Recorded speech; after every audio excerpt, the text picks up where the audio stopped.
من الشيطان الرجيم. بسم الله الرحمن الرحيم. In the name of God, most gracious, most merciful. This morning about 9 o'clock, Lisa asked me, do you know that you were giving the khutbah? It was quite a surprise, as you realize. And then after the khutbah, Lydia came to me and said, do you know you're giving the Quranic study? And she took the beating on behalf of Lisa. Actually, Lisa sent her to tell me that. So here I am. First of all, we welcome a new member to our masjid. This person here. Forgot his name.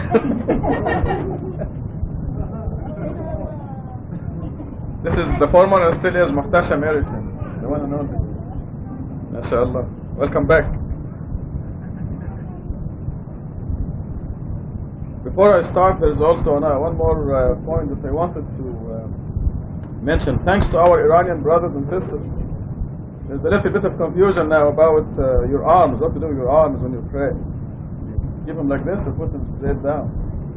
And I would like to establish first, once and for all, that it doesn't make any difference whether you go like this or put your hands down. But generally, what I do is I follow what the Imam is doing. The person in the front, whatever the person in the front is doing, I do what he's doing.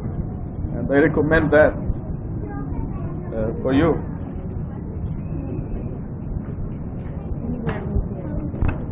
Inshallah, we'll be doing Surah 90, the town,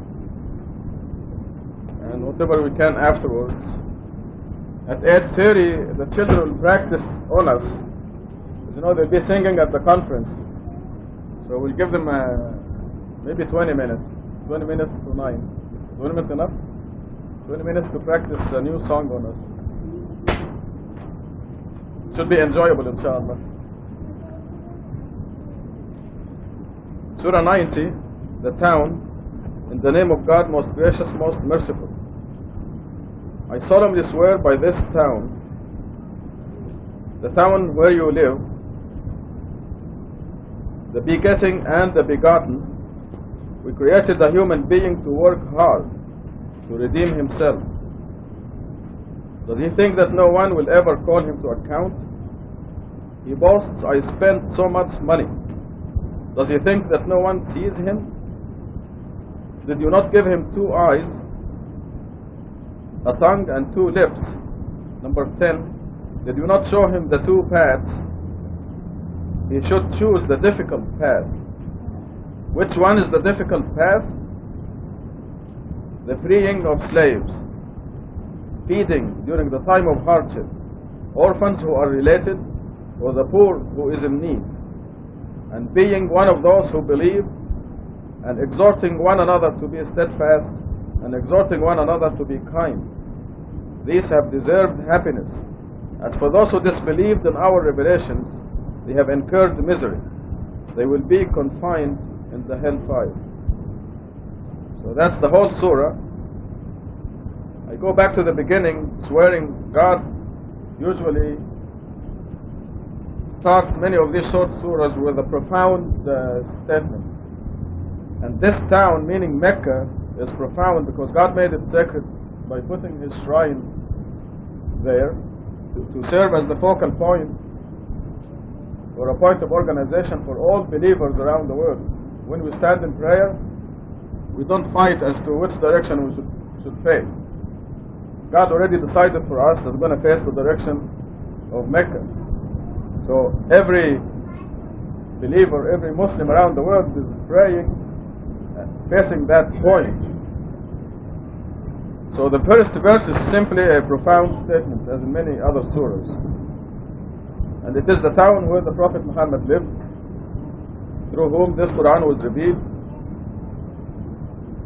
The begetting and the begotten is a profound statement again. All these profound statements precede an important proclamation. The begetting and the begotten. This is a profound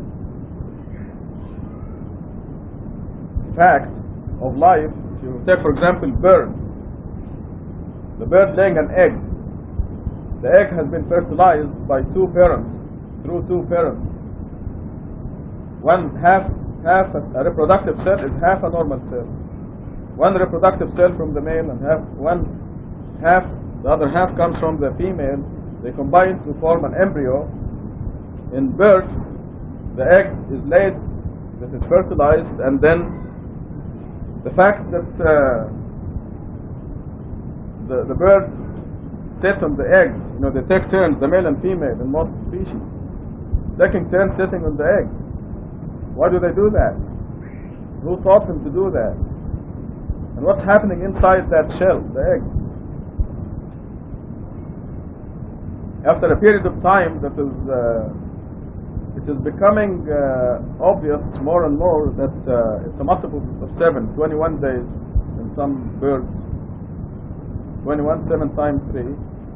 The human fetus now is in the mother's womb 266 days. It is now established scientifically. 266, not 265. 266, and that's 19 times 2 times 7. That's still a multiple of 7. The gestation period, is it called the gestation period? Is that the period inside the womb? Okay, in many other species I noticed it is in multiples of 7. But I'm being distracted now. However, the begetting and the begotten is a profound statement. After 21 days, the bird inside breaks through the shell and comes out. And then they're walking around. If they're ducks, they go in the water and they swim, as if they've been here forever. As if they know everything, walking around, following the mother in the water. You can go to Randall's Park and see them. They just came out of the egg. And they're full of wisdom, following the mother wherever she goes. And sometimes they go independently and pick at some things in the water. And they're identical to their parents, with beaks and eyes. Where did this come from? And you can do this with any kind of species, any begetting and begotten. Now here comes the proclamation. Number 4. We created the human being to work hard to redeem himself. As a result of that crime that we committed millions of years ago, where we did not make a firm stand with God's absolute authority, we are here, and God designed our plan to work hard, to redeem ourselves, to denounce that crime, to prove that we are on the side of God's absolute authority. I'm going to put him away. And what do you call getting up in the morning before sunrise? It's not easy, is it, at the beginning, especially when our soul is still small and weak. The soul cannot wake up the body initially, because the soul is weak. It is hard work. And you are rewarded by growth, nutrition, and strength of the soul.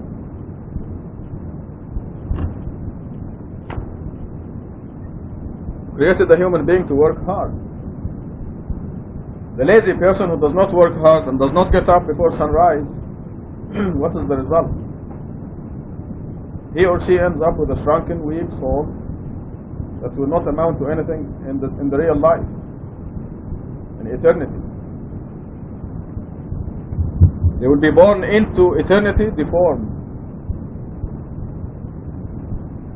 And we see this in Surah 68, where they cannot fall prostrate on that big day when God comes physically to our universe. They will not be able to. They have no legs. I mean, this is symbolically. They are deformed. A stump cannot fall prostrate. They are deformed. There is lack of growth. To get up in the morning before sunrise and do the morning prayer is a gift from God. If we deserve it, God will guide us into waking up before sunrise to do the morning prayer.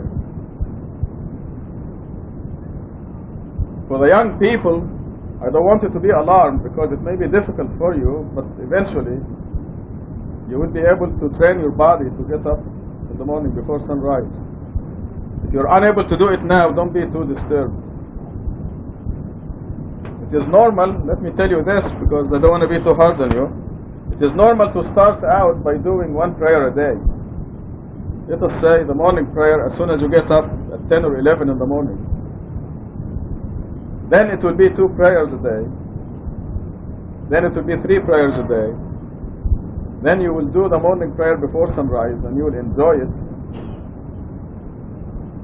The ideal situation is to do the 5 prayers with the morning prayer done before sunrise.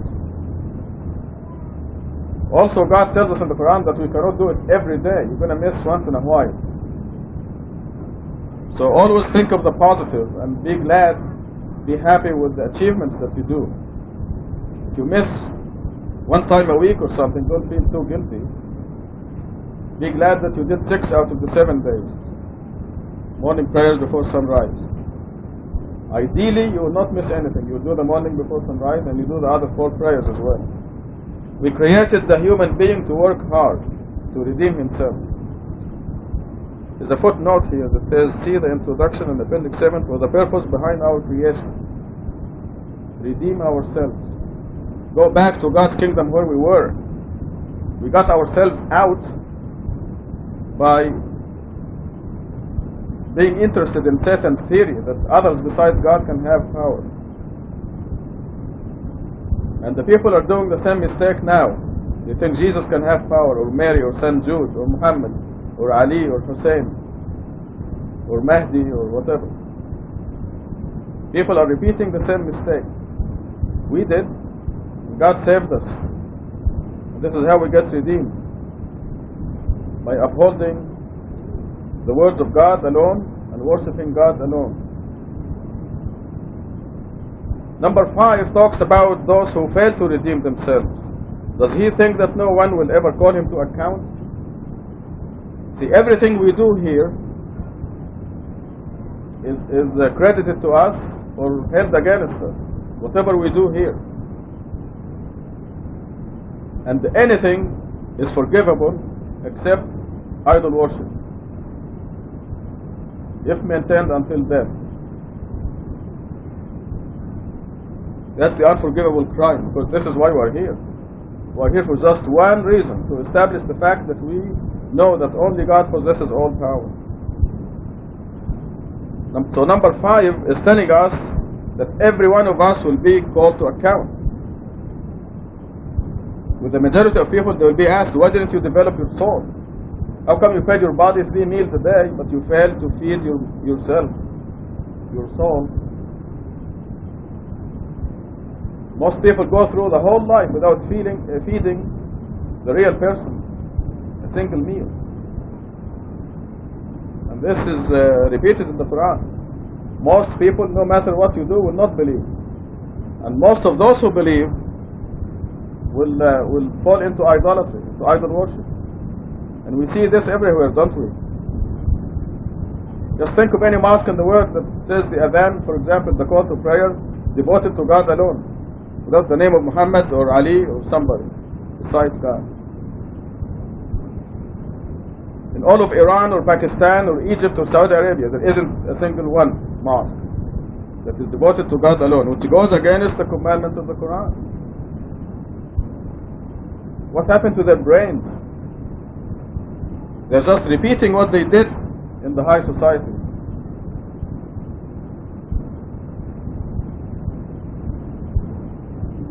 Does he think that no one will ever call him to account? He boasts, I spent so much money. Isn't this what most people do? They're preoccupied with the almighty dollar.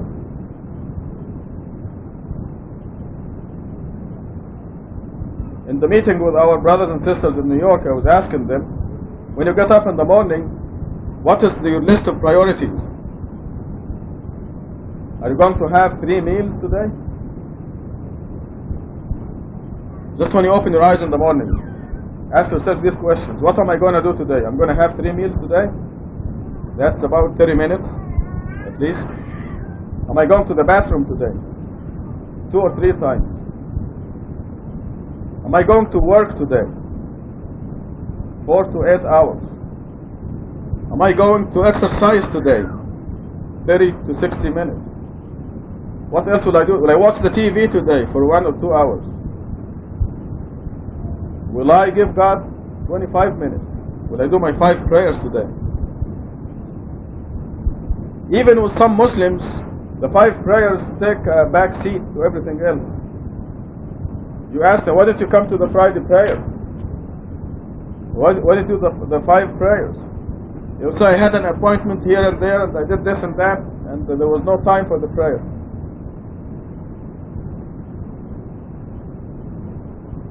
Well, we thank God because all of us here, we work our schedules around the prayers, the 5 prayers, and that's the proper thing to do. It should be that when we get up in the morning, on top of the list will be the 5 prayers at least. On top of the list. Then if there's time for anything else, we will do that. And this is why the verse that says, most of those who believe fall in idol worship. But when you give priority to anything else, that's your idol. Now don't get me wrong, there are situations where you are forced by circumstances to miss a prayer or 2, or a Friday, an occasional Friday. And I don't want you to feel guilty about that either. Because God Himself in the Quran knows what's in your heart and gives you excuses. But generally in your life, you're giving priority to God and your duties towards God, which are actually a gift from God to you. So when you get up in the morning, you think, I'm going to have 3 meals a day. I'm going to give my body at least a half hour for eating. Eating, drinking, snacking. Whoa, you're really taking care of your body. How about your soul? The believers have their priorities in the right order. When I open up my eyes in the morning, the 5 prayers, this will take precedence over everything else.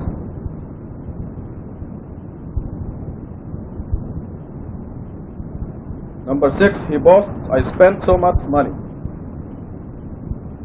Because they're devoted to that. Money is the god of most people, unfortunately.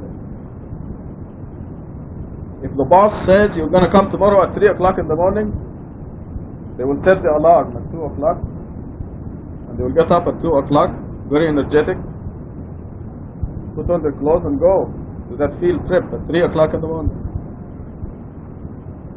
Yet their job or their boss does not give them that money. It is God who's giving them the money.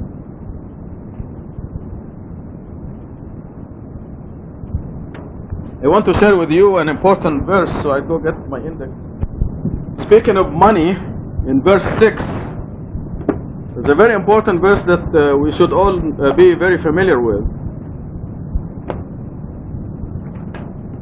I think it is in Surah 29, I'm not sure, but I will give you the correct Surah and verse right now.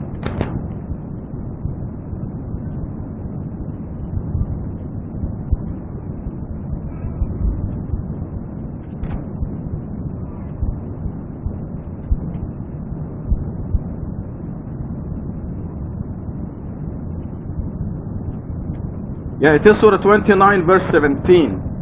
Does anyone have the whole Quran? Lydia, you want to read it for us? 29, 17. What you idolize besides God are idols of your creation. Whatever idols you set up has no provision for you. Therefore, seek the provision only from God and worship Him alone. Be appreciative of Him. Seeking Him will be returned. It's a very important verse you must all remember. 29, 17. It says the idols is set up besides God. And it appears here that specifically the money idol, the almighty dollar, do not possess the power to provide for you. Therefore, seek provisions from God. Because God is the only provider. And as believers, we know that. We must believe that. No one else is the provider. Many of you have gone through this experience and they know that the people who interview you and give you jobs and so on, they have no power whatsoever. God is the one who's running them. This is why verse 6 illustrates the stupidity of most humans. He boasts, I spent so much money, or I made so much money, same thing. The dollars assigned to you have been already assigned to you by God before you were born. And I know the argument. So you mean I'm going to sit down and money will come to me? Yes, you'll sit down and money will come to you.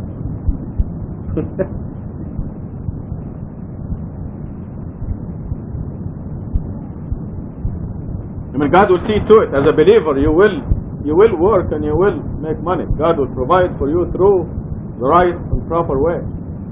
Because if you sit and do nothing, after 4 or 5 hours you're going to be hungry. You have to eat.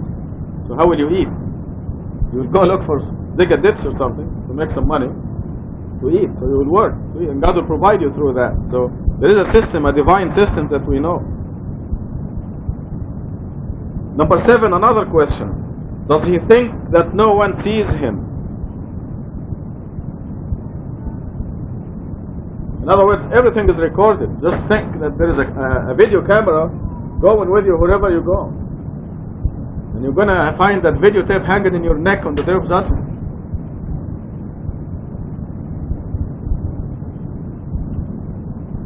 That will keep you on your toes.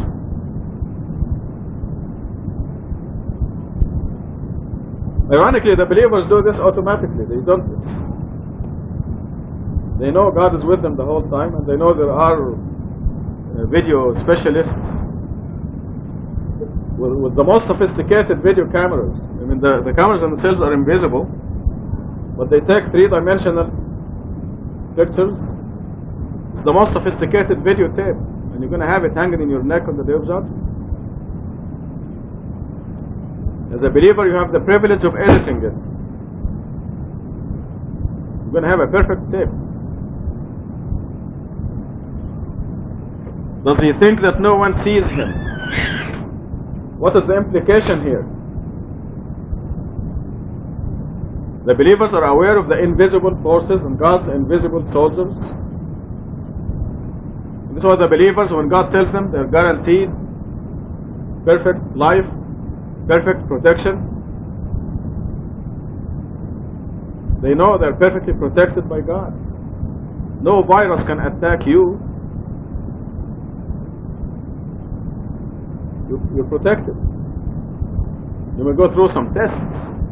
You may be allowed to be invaded by viruses or bacteria or headaches or whatever as a test, but you'll be restored.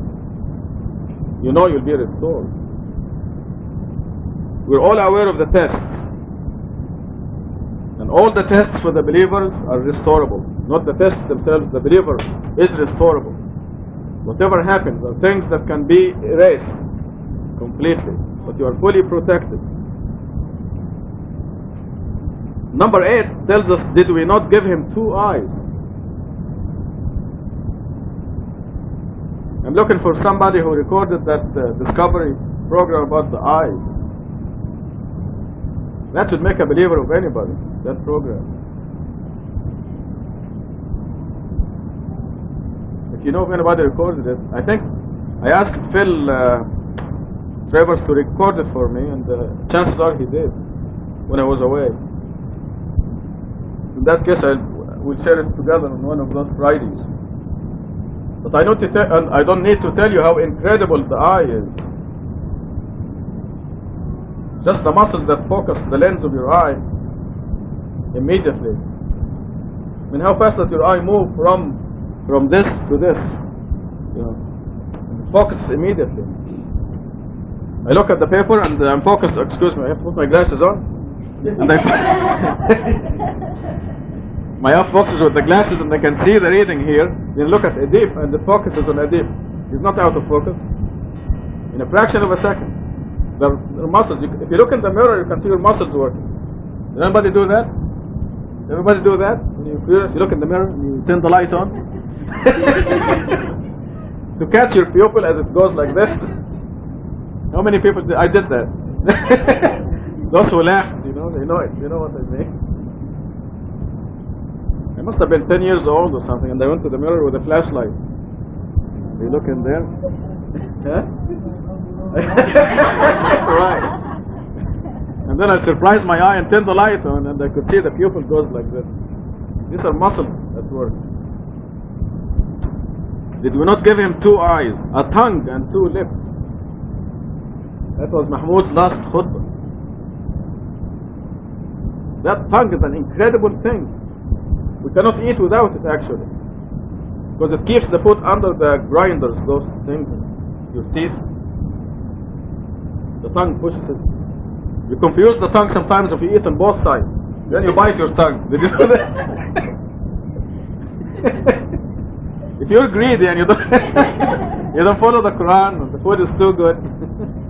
God said eat and drink, but not extravagantly. You can confuse your own tongue if you eat on both sides at the same time. Then the tongue doesn't know where to push, and you end up biting your tongue.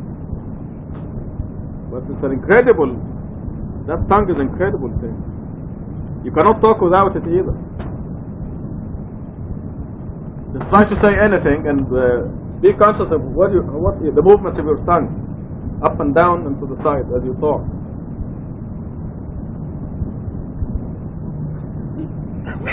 Everybody wants to say something, right? You say the word talk, and you can see where your tongue moves from up, because the T, when you say T, your tongue is up to the talk, and your tongue goes down. You cannot talk without your tongue. Even the language is called tongue sometimes. What a design.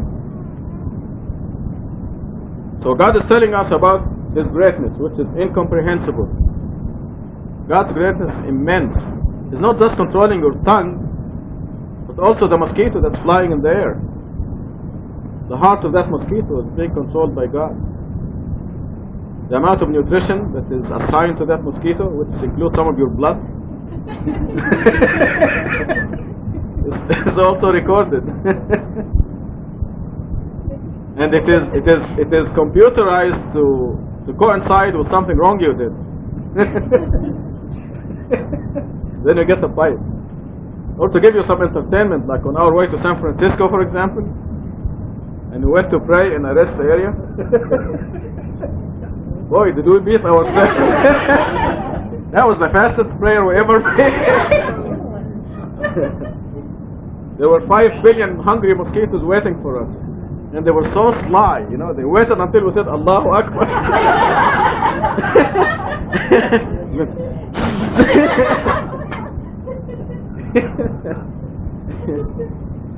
That was really something. I think God wanted to give us more rewards, because we were really, that was thriving in the cause of God. And we wondered why the rest area was so empty, you know. I said, wow, this is reserved for us. Now we know. So God controls the provisions for not just you, or controls not just your heart or the hearts of billions of people, the hearts of every creature on earth.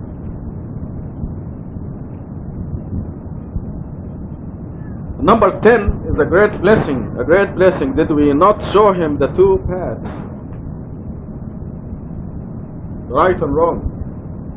We come to this world perfectly unaware of the incident in the high society.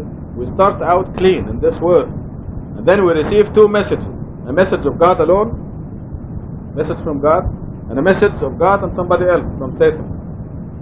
That's it. There's no other path. The path of worshiping God alone. And you remember the statement in the Bible, that path is very narrow and straightened and what? Difficult. Just look how much persecution we're subjected to, which is a blessing because you get rewarded for it. And the other path is wide. Look at all the cathedrals in the world.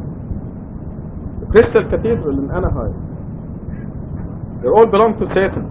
All the big mosques and the big cathedrals. The wrong path is wide and conforming with the crowd. Look how many people meet the Pope.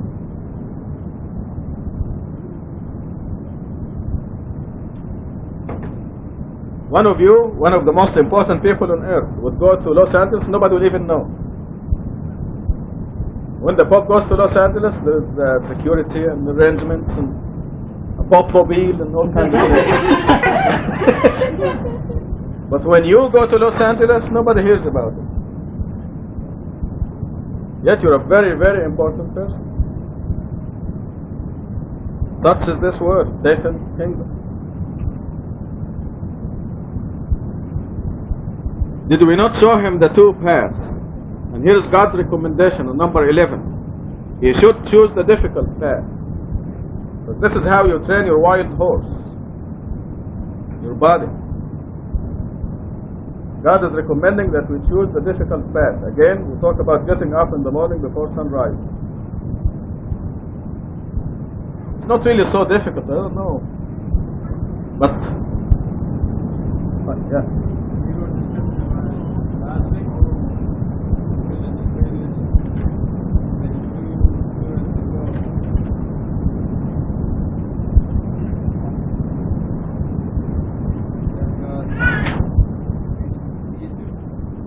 Yes, Surah 65. If you look at it from outside, it looks difficult, but once they accept it, God makes it easy. Exactly. God makes it easy and enjoyable. But you see, you have to break that initial barrier. It is enjoyable. I'm theorizing that our companion enjoys it too, once, because I don't set the alarm anymore, and I suspect this is true with most of you. I just don't set the alarm, and in the last few weeks I traveled into different time zones, Central and Eastern and all this, and it doesn't matter where I am, before sunrise something wakes me up, and I suspect it is the companion. So he must enjoy it. Thank God. Maybe an angel. I don't know, but there comes a time when you don't need an alarm. You don't need anything to make you get up, and enjoy it. So God does make it easy. Surah 65, God says, those who observe God's commandments, God makes things easy for them. This applies to everything, though, everything in life, and this will include the gift from God of doing the 5 prayers. The zakat charity is not a popular thing. Taking money from your pocket to give it away.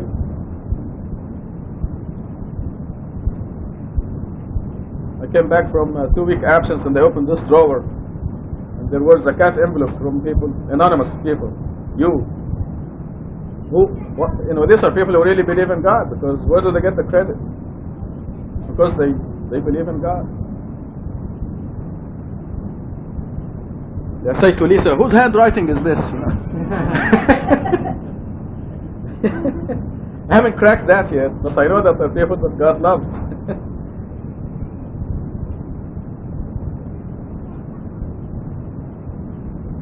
He should choose the difficult path.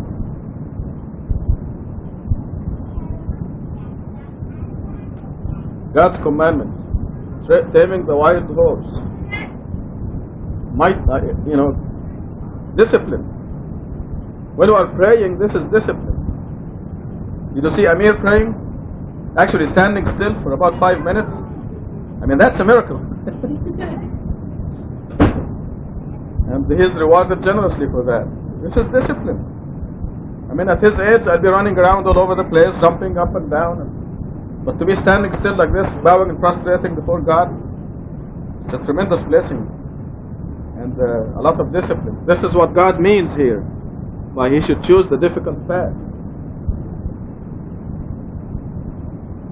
Number 12, a definition of the difficult path. Which one is the difficult path? And we have examples of it. The freeing of slaves. In the past, what was the Civil War all about? Anybody enlighten me with Civil War? Historians? Lydia? Put down the tab and tell me. What is the Civil War all about? Lincoln, was it Lincoln's time? Does it have anything to do with freeing the slaves? A little, yeah. What was it all about? The North was fighting the South? Primarily that social problem. There was also economy and all kinds of things. But freeing the slaves was the basic underlying issue. Okay, why was it an issue? The North was fighting the South, right? What did... Yeah?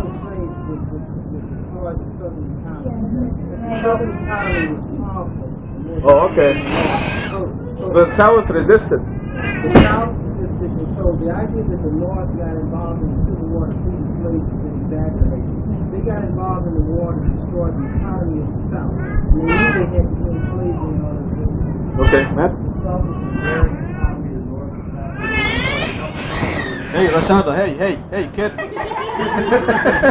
Import-export, the North was mostly import-export and mercantile trade before self-realization. The Southern economy is all agrarian. The Southern economy depends on slavery in order to maintain its economic freedom.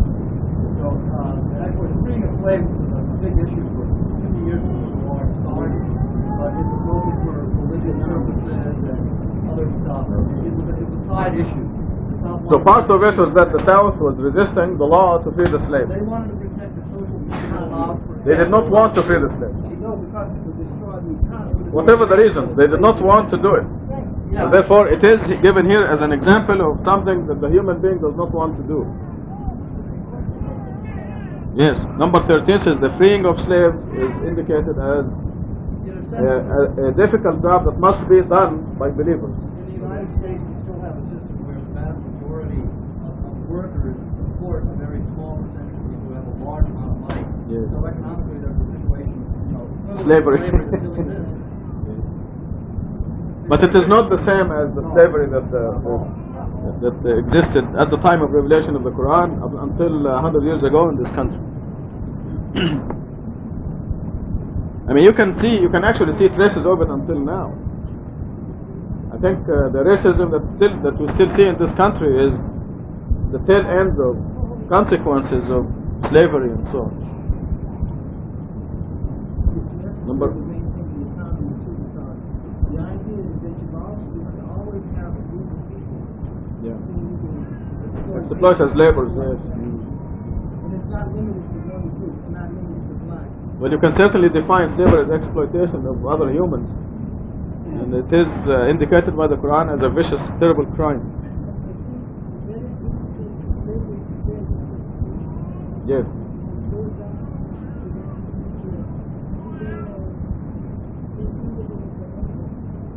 Right. This is why one of the laws in the Quran is oppression is worse than murder. Oppression is worse than murder. The freeing of slaves, number 14, feeding the hungry. Feeding or charity. Feeding can be symbolizes being charitable during the time of hardship. Orphans who are related, or the poor who is in need. Number 17, and being one of those who believe. It's not easy to believe. Muhtasam can tell you a few things about his encounter with disbelievers in Turkey. Tell us something. What is the majority reaction in Turkey to your ideas of the Quran and worshipping God alone? The Quran alone. What was the reaction? Take 100 people. Out of 100, how many people agreed with you? None. Zero. All right. Were they violently opposed to you, or was degrees of violent reaction?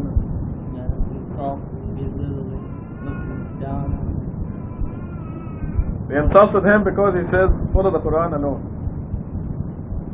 Looking down on him, because this is all in the Quran. Yep, we know that, Adib, don't we?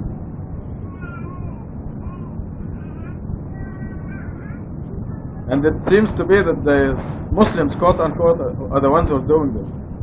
The Christians are not, the atheists are not. Insulting the believers. So, number 17, being one of those who believe is not easy. And exhorting one another to be steadfast. And exhorting one another to be kind at the same time. These have deserved happiness. We will not talk about happiness in the hereafter only. We talk about happiness now and forever. Happiness now and forever. More and more God is strengthening these ideas in our minds through real life examples. Our own life right here in this mosque. Number 18 says, these have deserved happiness. Period. See the period there? Means now and forever. Number 19, as for those who disbelieved in our revelations, they have incurred misery. Period. Now and forever. They will be confined in the hellfire. So these short surahs are loaded, as you see. Just one short surah, 20 verses, and it's loaded with information. Any questions? Dr. Sabah?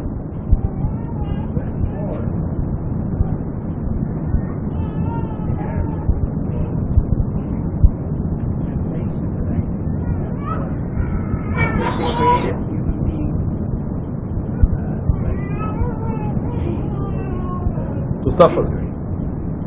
But not necessarily to suffer, but not to work hard. The average being capable Yes. living in this. Not necessarily, but you see, kabad is the effort, work. Right. Takabbada, the verb takabbada in Arabic means exert himself, effort. What is the Farsi say there? Is that a Farsi translation? Or This is different translation. English? No, it's Farsi. Oh, Farsi. So what does it say there? It says that human beings were created not in pain, but pain and suffering is part of it. That is the way you just you're born, that's how if it was everything was nice and easy for you, then you would have appreciate what you get. So what it is that you go through this pain and suffering, and then you learn, and then you appreciate the good things, and then when you find the right path, then you appreciate more and you go to the right path. But if you are created this way, so that you keep working hard, fighting with all these problems. That's a typical interpretation of non-believers actually. Satan is trying to justify the pain and misery that his clients go through. It is not a correct translation, because you understand from that it means the human being must be in pain and suffering, right? No, that's why I said that. What do you understand when you read it? If you can convey to us in English. I cannot relate to pain the way it is. The those who are not born, and say that we make the wrong decision at the beginning. We decided to go through this suffering. But that is basically something like this, that we make. It doesn't say that we make the wrong decision, but it says that we are born these conditions. Yeah. Conditions are tough. The ones who are believers go to the right path, they can succeed and overcome all these miseries and pain. Part of that purification process. Yeah, no, that would be incorrect interpretation on their part. This is the correct translation here. We create a human being to work hard, because there's no pain and suffering for the believers. Why the Arabic says be heaven? Yeah, Be means ways or in. not necessarily. Fi kabad would be, because of the word kabad, would be to work hard.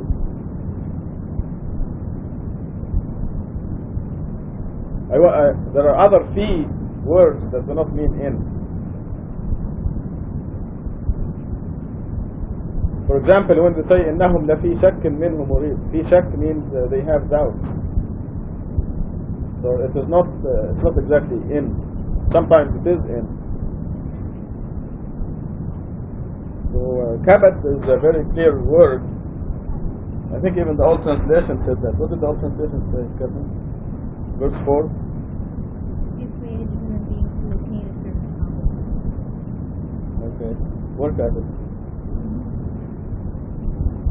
It's exertion. Kabat. The kabata is to exert himself. Thank you for this point anyway, because it reflects what they're always thinking of pain and suffering. Because they try to justify their life, which is full of pain and suffering. The believer's life has no pain and suffering. It may have, even in the periods of test, they realize that this is the test that they will be restored, and pain and suffering will be gone. Do you remember the pain and suffering you went through when you were 1 year old?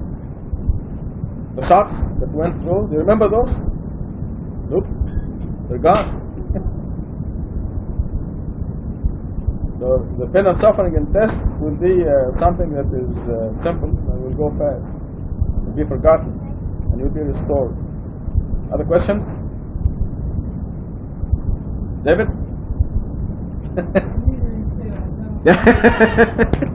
You look like you want to ask a question. Okay, Surah 91 is entitled The Sun. Yeah, go ahead. We missed you for a few weeks. How was Italy anyway? One thing that I don't think you answered was that walking there is amazing. It's a clear indication of how religion I was thinking of how many people die because giving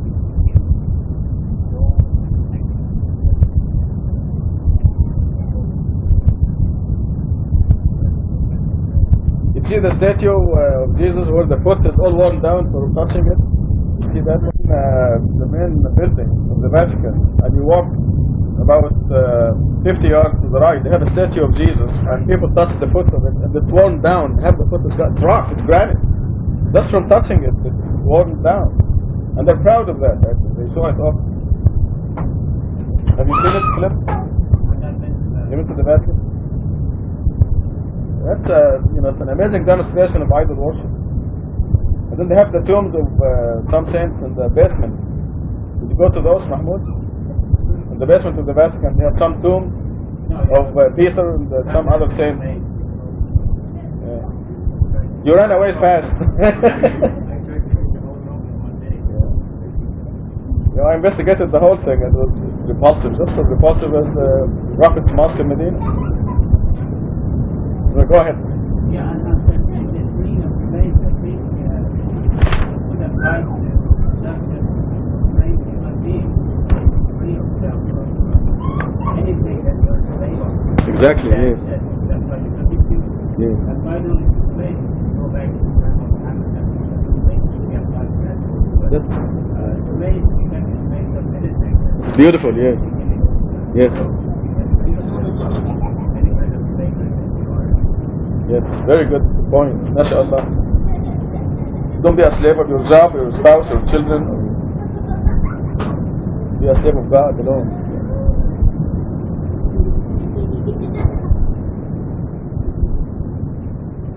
Okay, we're ready for Surah number 91. In the name of God, most gracious, most merciful. By the sun and its brightness, the moon that follows it, the day that reveals, the night that covers, the sky and him who built it, the earth and him who sustains it, the soul and him who created it, then showed it what is evil and what is good. Successful is one who redeems it, failing is one who neglects it. Thamud's disbelief caused them to transgress. They followed the worst among them. God's messenger said to them, "This is God's camel, let her drink." They disbelieved him and slaughtered her. Their Lord then requited them for their sin and annihilated them. Yet those who came after them remain heedless. Again we see in the first verses some of God's profound signs that remind us of God's greatness and why we should be worshipping God alone. The sun and its brightness. Do you have any idea how hot the sun is? How bright it is?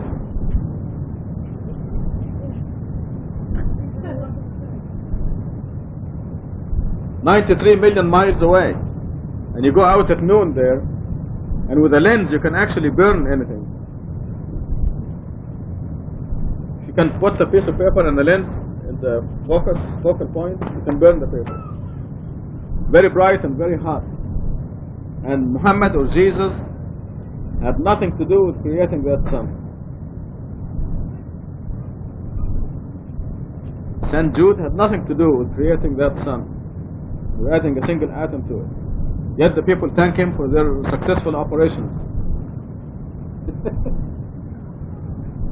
By the sun and its brightness, the moon that follows it.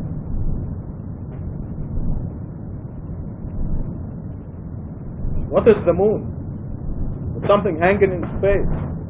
That we flew to the moon and we went around it. Something that's hanging in space and synchronized the movement with the earth. So you see only one side of the moon. These are the profound signs that God gives us to remind us of His greatness. The moon that follows it. The day that reveals. You can see everything during the daylight. The night that covers. You know, the night and the day are other profound signs of God.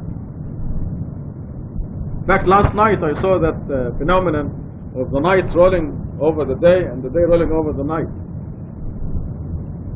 I left St. Louis about 8 o'clock at night, and I watched the part of the. If you travel after sunset, you can see it. You can look in the window in this area, and there is light, and in that area it's pitch black, very dark, and you can see the night rolling over the day, and you can imagine the earth turning.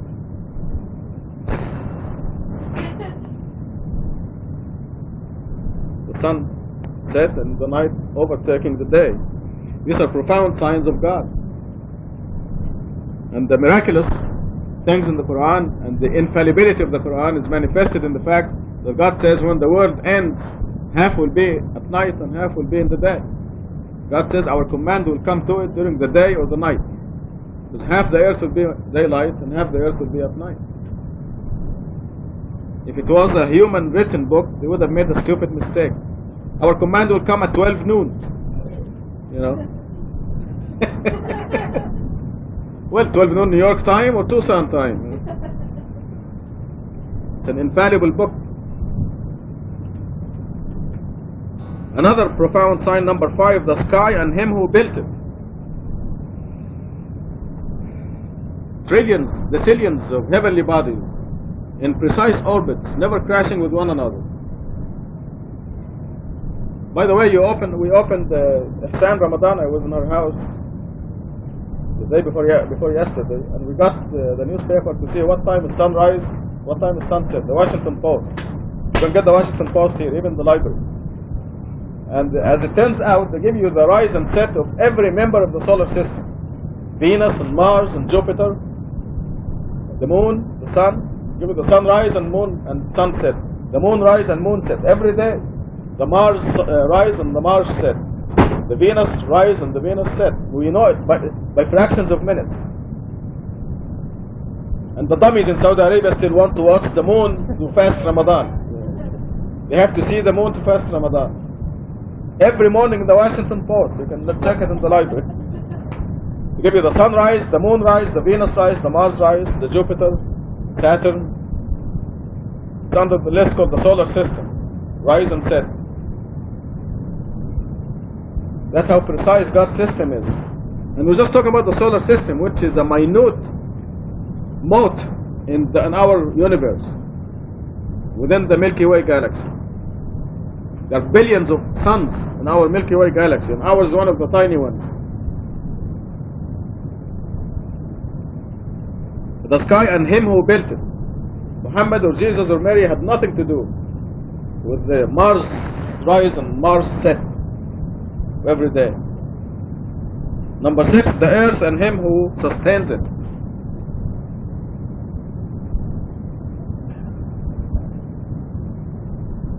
Have you seen the big trees in the Redwood National Park, North California? Sort of fantastic creatures that God sustains. Was it 1500 years, the big tree? What was it? We didn't set the camera right, so we don't have the picture of the big tree. Was it say 1500 years? Oh, a little older than your grandfather. 1500 years. Yes, that's another one. The one that, yes. Interestingly enough, they recently found out that the oldest living organism is 3,000 years. Yes, yes. 10,000 years. Wow. 10,000 years. One bush becomes a whole ring. That's older than America, isn't it? That's older than everything. Yeah. Yeah, that big tree in the Redwood National Park, 1,500 years. So that's 1,300 years before America was born. When that tree started. And it's huge. We tried to make Lisa surround the tree with her arms.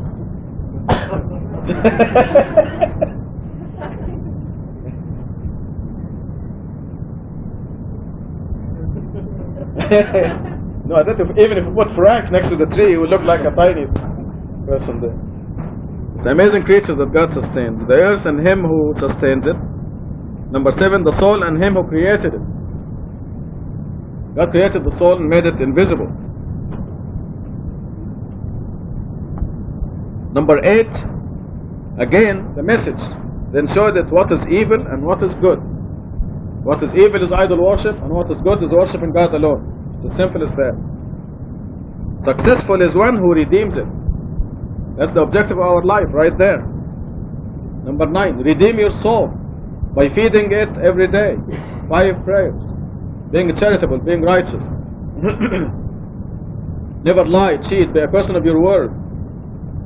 You must be an ideal, exemplary person of moral behavior.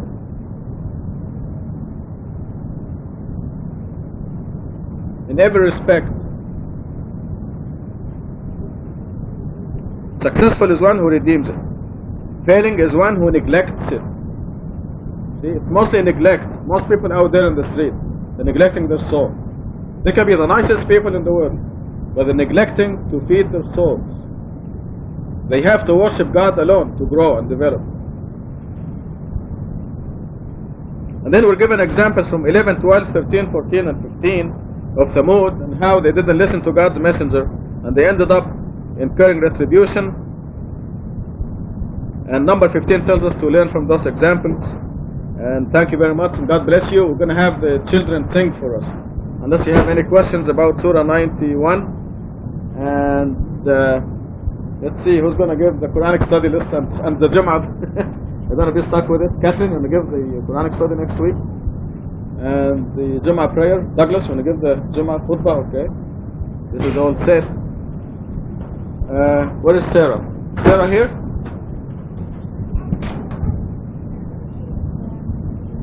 And where is Alia? Where is Alia? Is she here? Come here, come here. Come here, you birthday girl. You want to sit here?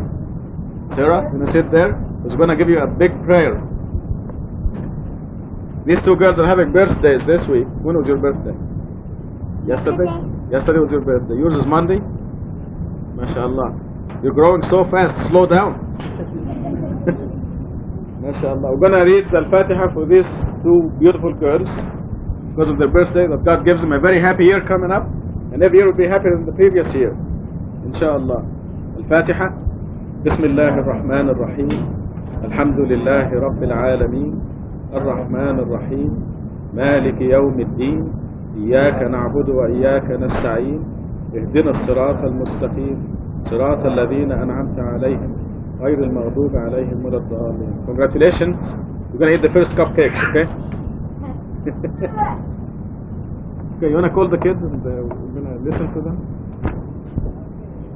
We have 4 new songs and we're going to do a couple of the old ones also for the conference call. We have a couple of old ones and some new ones. You guys ready?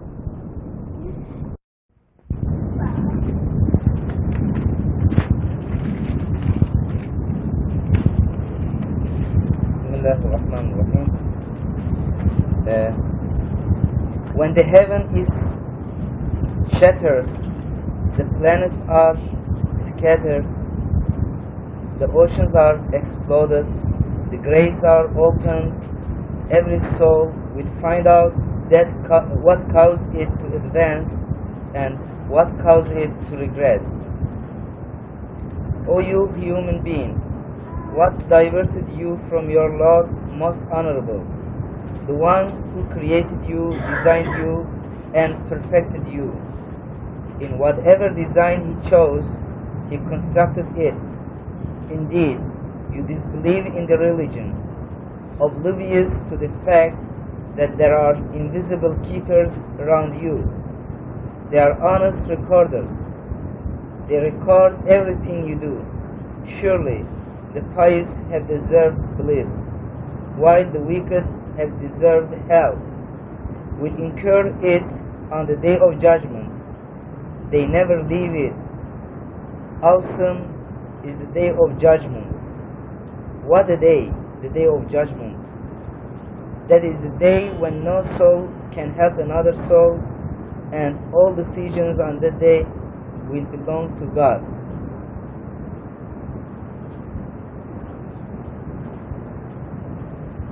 Also, this chapter starts with a description of ending of the world and the resurrection, and then asks a question in the verse 6, asks a question about diversion of people, and then inform us, the recorders that record our every action, our every speech, every word. Here in verse 9 and 15 we find the same word but in different meaning. Word the deen in Arabic.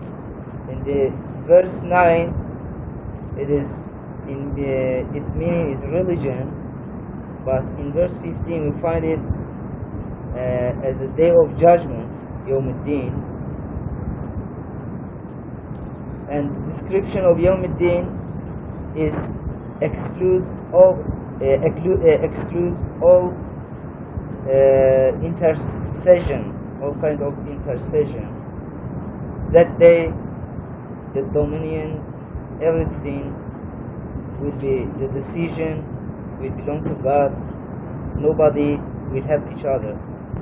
This is the only chapter that ends with word God. The word God only here is the last word, and it is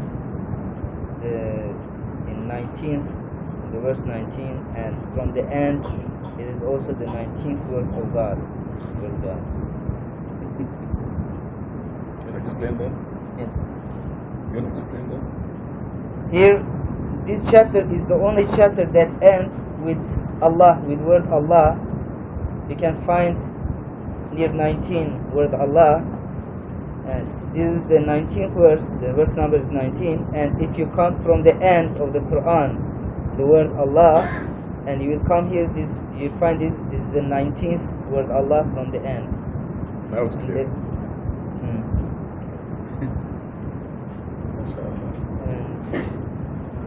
Do you have any question?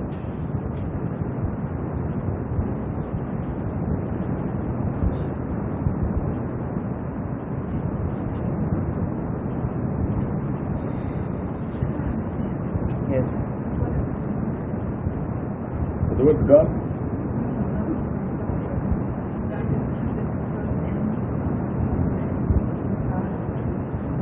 It's a piece of information. This is the only surah that ends with the word God, and this happens to be in verse 19, and it happens to be the 19th word God from the end of the Quran. So this is on top of the last 19 words God in the Quran. If you count from here to the end of the Quran, the word God, you find 19 of them. And this is also verse 19. So there is a unique, something special. Yes? This is a human design? It is Is also it possible that a one human of the being designed it parables. this way? So the significance is that this is a superhuman design. In other words, you know that God is speaking to you, not Muhammad, or somebody trying to pull your leg. And so it just meshes in with the interlocking of this mathematical system. You look at the bottom of the page, you see the number 1 on the left and 2680 on the right. There's only one word God in this page, and this is recorded on the left side. The total up to this page is 2680. And you know at the end the total is 2698. So if you count this word God as 1, the last one will be 19. And this is verse 19. So who made this design? This is the significance of it. That it is a superhuman design. Could not possibly be Muhammad who designed it this way.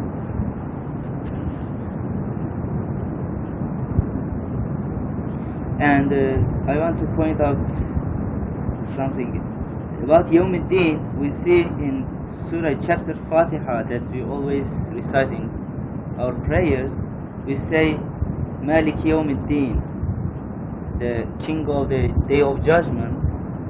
And here Quran explains the Yawm al-Din, Day of Judgment. Quran explains the terms and expression in Quran that never used before.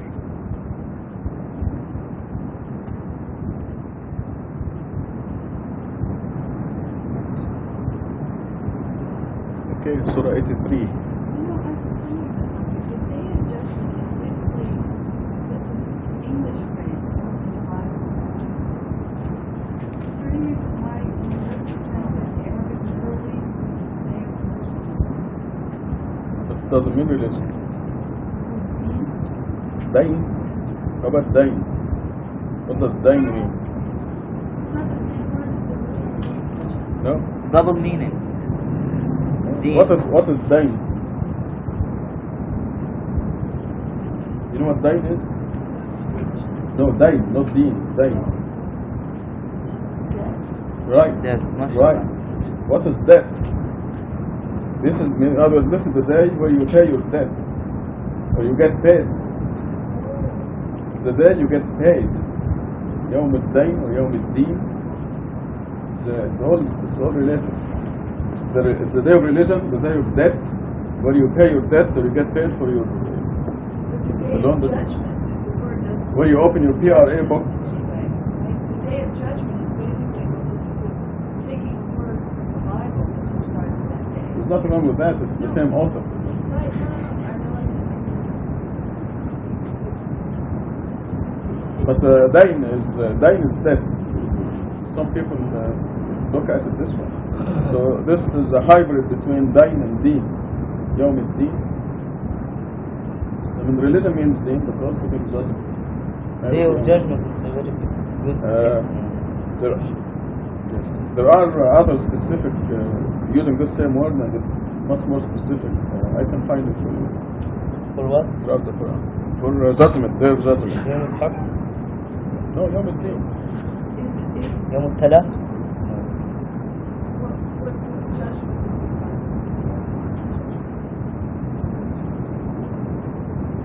Yawm al-Din. Yeah, Deen. In the Quran, yeah. But in the language we're talking about the judgment. But that will be not the context of the day of judgment, even in the Bible. Judgment in the Bible, most of the word usage of the word judgment in the Bible means punishment. In the Bible. It is not a day of punishment, it's a day of receiving recompense or paying for your sins. Either way. It might be a good argument in favor of not using the biblical term of this litigation, that general idea. No, but the day of judgment in the Bible is not the same way as the word judgment throughout the Bible. You have two usages of the word judgment in the Bible. But I'm for using the same terms in the Bible. I'm trying to harmonize the Bible and the Quran. And not the other way around.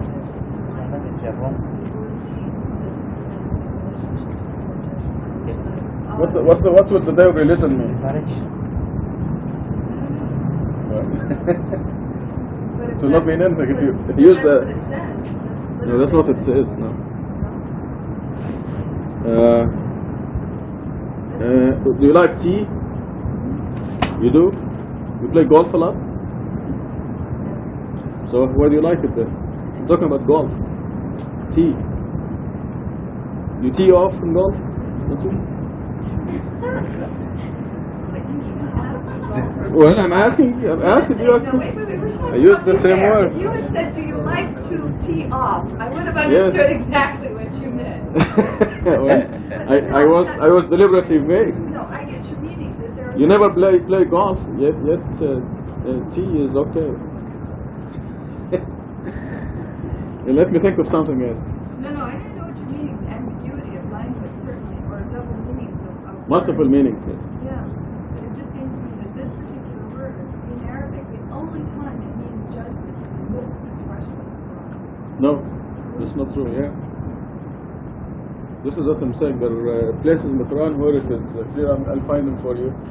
But I want to find English expressions that are with multiple meanings. In Arabic language, the Yes. only place where this word is translated as judgment in this expression is in Yeah, but the Quran is the Arabic language. Yeah, you can say also Yom Day of Judgment.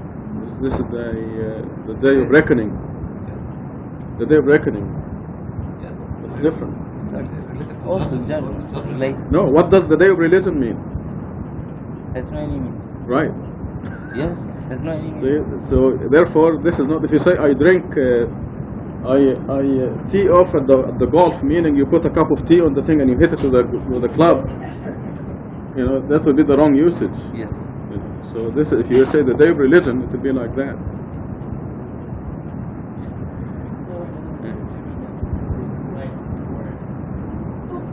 But also, Georgia, this is your, the first time, again, you just believe in the religion. The day is the religion, and the day when the religion, the one right religion is verified. I mean, I can understand that as being a reference to the day of judgment.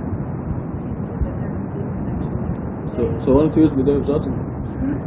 So why not use the day of judgment? It's not an accurate translation of the Arabic. No, it is. Yeah. It is not accurate to say day of religion. I don't know Arabic, but you know Arabic, right? So when you read that, you're probably also reading it the right way because you understand the Arabic. So when you say that if you translate it literally, for example, you're going to get the meaning because you also know the Arabic. But we don't know the Arabic. If you put something, when you're making translation, if you put it literally, okay, we may not get the meaning in the other language. Okay, but you can because you also know the original. I know that. Yes, this is true in some other places, but this happens to be the literal translation of Yawm al-Din, is the day of judgment. I'm still thinking of English equivalents. Huh? Yeah. What does? You separate meat from sleeve. Yeah. Sleeve together. Okay. Let's find simpler words. Think of multiple meaning English words. That's a good one. This is a good one. Come on, Lydia. That's like a covered object. Give us multiple meaning English words. Like tea. Huh? Yes, red. Sea. Yes, very good. Red. Like the ocean. See the ocean and see with your. Okay. In pronunciation. So those aren't really English words, those are spelled. Those are, like C is S-E Yes. and S-E-A. Read, or red is spelled differently. Yes. No, I want words that spell exactly the same way. Right. Read is lead. Yes. Is a verb, lead is a verb. Right. But they're never ambiguous in their sense. One of them is a noun, one of them is a verb. Well, to an extent, there's a word like sleeve, for example, both cases are transitive verbs. It doesn't matter. I didn't mean to jump in. It just is fine. How about meat? Okay, meat. Is there a word that meat a judgment? Yeah, meat means fair or just. It also means, meet, encounter. Like, is it MEET, both of them? They're both M-E. Okay. Although meet, M-E-E-T, is equitable or fair is the judgment word. That's the archaic. Well, this is 1400 years old. Okay. I'm going on, people. Yes. Chapter 83. The cheaters. Woe to the cheaters who demand full measure when receiving from the people, but when given them the measures or weight, they cheat. Do they not know that they will be resurrected? on a tremendous day. That is the day when all people will stand before the Lord of the universe. Indeed, the book of the wicked in the Sijin. Do you know what Sijin is? A numerically structured book. Woe on that day to the rejectors. They do not believe in the day of judgment. None disbelieves therein except the transgressor, the sinful. When our revelations are recited to him, he says tales from the past. Indeed, their hearts have become shielded by their sins. Indeed, they will be isolated on that day from their Lord. Then they will be thrown into hell. They will be told, this is what you used to deny.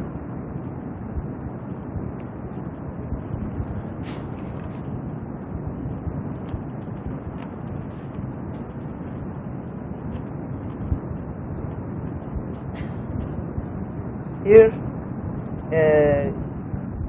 God blames those people who cheat people, and this is an example of cheating. But you can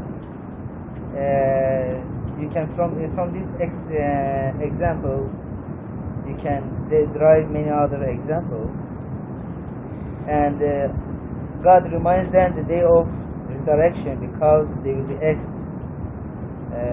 from their every minute act,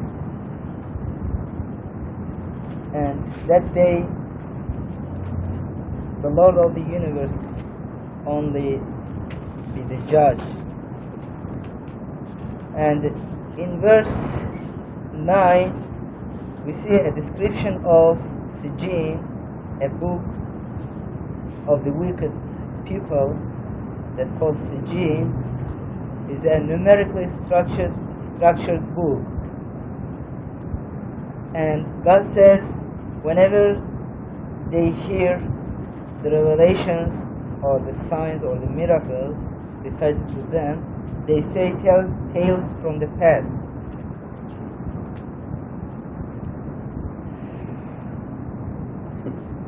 It is noteworthy that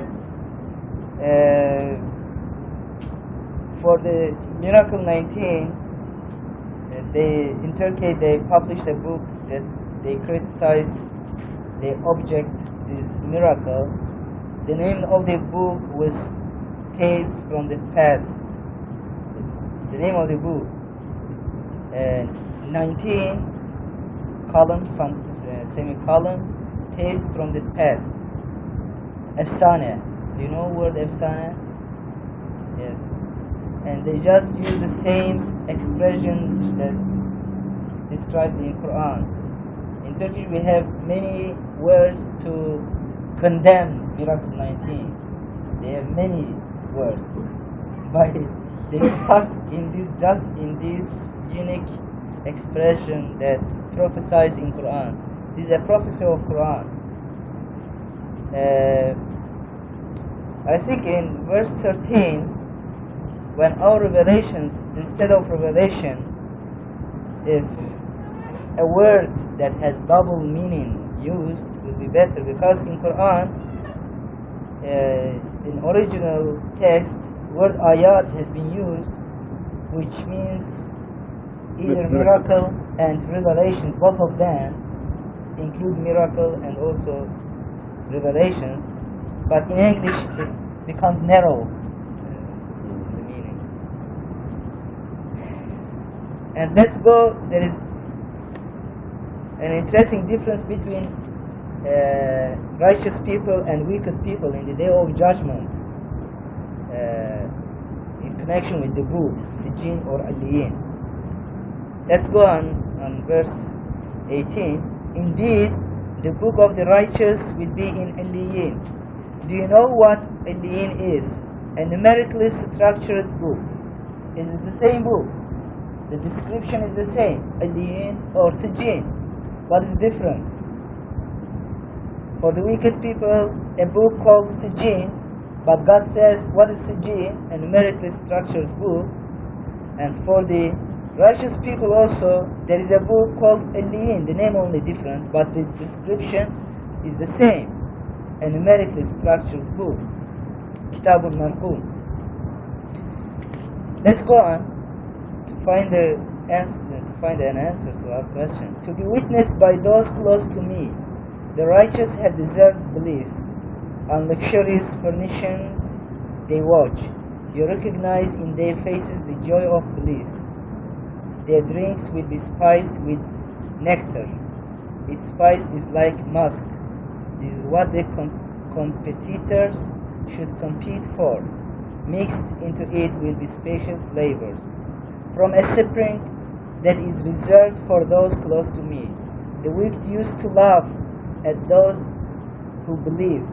When they passed by them, they used to poke fun. When they got together with their people, they used to joke. Whenever they saw them, they said, "These people are far astray. They have no such thing as invisible gods." Today, those who believe are laughing at the disbelievers. On luxurious furnishings they watch. Most assuredly, the disbelievers are requited for what they do.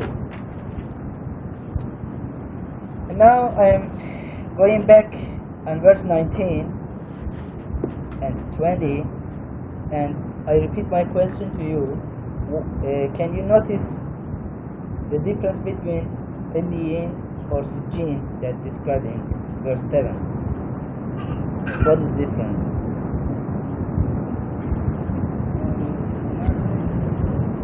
Excuse me? Yes. Where? Oh. Why do we add 3 of them? You can add 4 or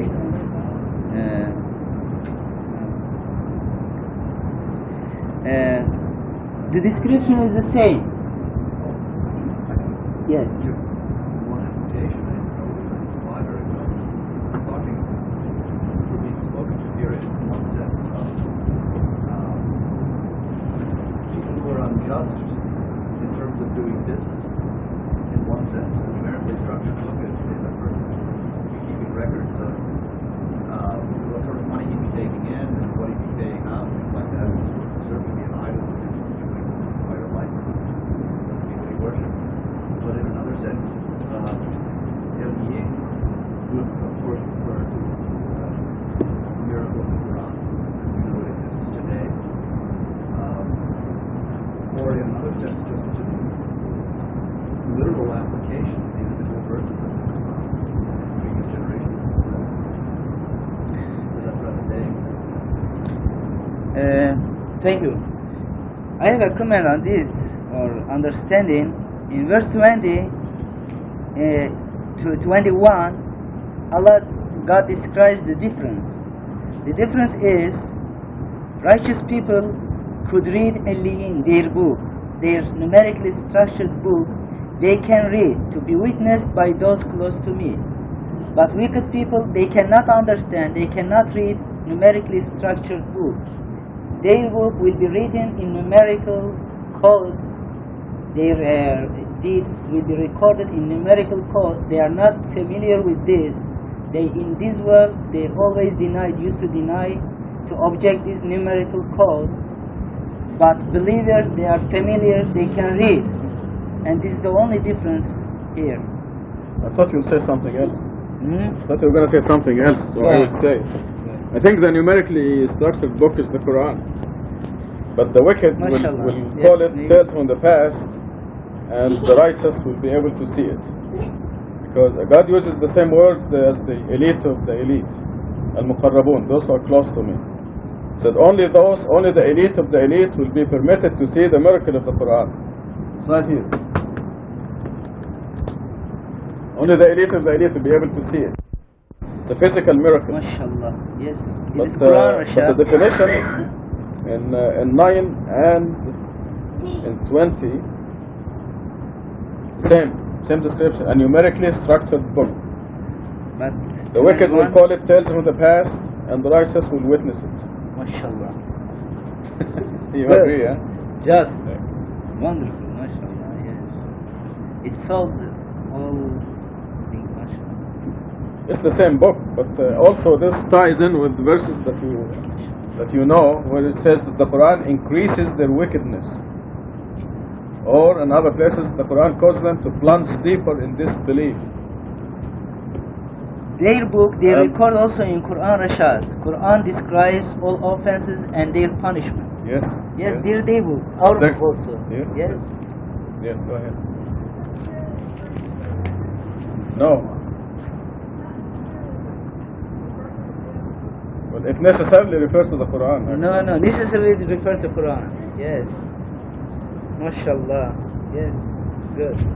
Because there is difference, only difference, righteous people can understand this, the other will say, it's from the past. You know how the disbelievers say the Quran is full of hell and fire and brimstone? Well, that's what they see. But it is, as you know, half and half. So it depends on which half you see. MashaAllah. Oh, we better quit. And let's go on. I have another. No. On this surah, verse 29, they used to laugh at believers, but now do they laugh at us, Rashad? So do. It must be more crazy. They do not laugh too much. Yes, it is interesting. Yes, they do laugh at the believers. Okay, that's all. But we will laugh at them for eternity.